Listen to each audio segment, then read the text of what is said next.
سلف صالحین رمضان کے بابرکت مہینے میں قیام اللیل کا اہتمام کیا کرتے تھے، جس کو ہم تراویح کی نماز کہتے ہیں۔ یہی قیام اللیل ہے، یہی تہجد ہے۔ سلف صالحین صرف رمضان کے مہینے میں ہی نہیں بلکہ یہ سال کے 12 مہینے قیام اللیل کیا کرتے تھے، تہجد کی نماز پڑھا کرتے تھے۔ سلف میں یہ تصور ہی نہیں تھا کہ قیام اللیل نہ پڑھا جائے، نہ ادا کیا جائے۔ قیام اللیل جو کرتے ہیں وہ بہت اچھے انسان ہوتے ہیں، وہ اللہ والے ہوتے ہیں جو قیام اللیل کا اہتمام کیا کرتے ہیں۔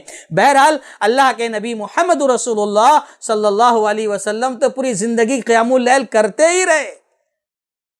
رمضان ہو یا غیر رمضان، اللہ کے نبی صلی اللہ علیہ وسلم نے کبھی بھی رات کی نماز ترک نہیں کی۔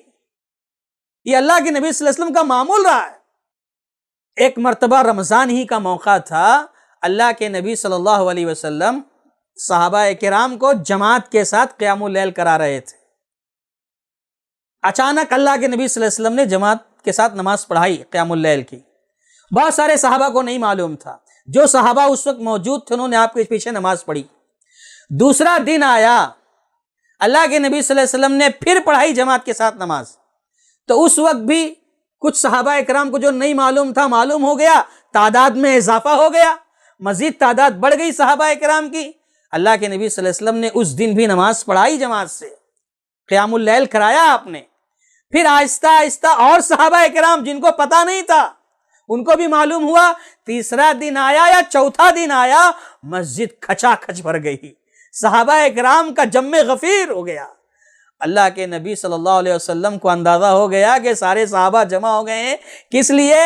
رات میں قیام اللیل کرنے کے لیے، اللہ کے نبی صلی اللہ علیہ وسلم کے پیچھے تہجد کی نماز پڑھنے کے لیے جماعت کے ساتھ۔ ہمارے یہاں معاملہ کیا ہے؟ ہم دیکھتے ہیں کہ رمضان کے مہینے میں جب پہلا دن آتا ہے تراویح کا، مسجد کھچا کھچ بھر جاتی ہے، ہفتہ 10 دن تک ذرا سا تعداد رہتی ہے، پھر آہستہ آہستہ کم ہوتے چلی جاتی ہے، لیکن صحابہ کی تعداد بڑھتی جاتی تھی۔ تو بہرحال کہنے کا مطلب یہ ہے کہ سلف صالحین صحابہ کرام قیام اللیل کا اہتمام کیا کرتے تھے۔ آپ اپنی زکوٰۃ، صدقات اور عطیات دیے گئے اکاؤنٹ نمبر یا QR کوڈ سکین کے ذریعے یا پھر گوگل پے کے ذریعے بھی بھیج سکتے ہیں۔ مزید جانکاری کے لیے دیے گئے نمبر پر رابطہ قائم کریں۔ support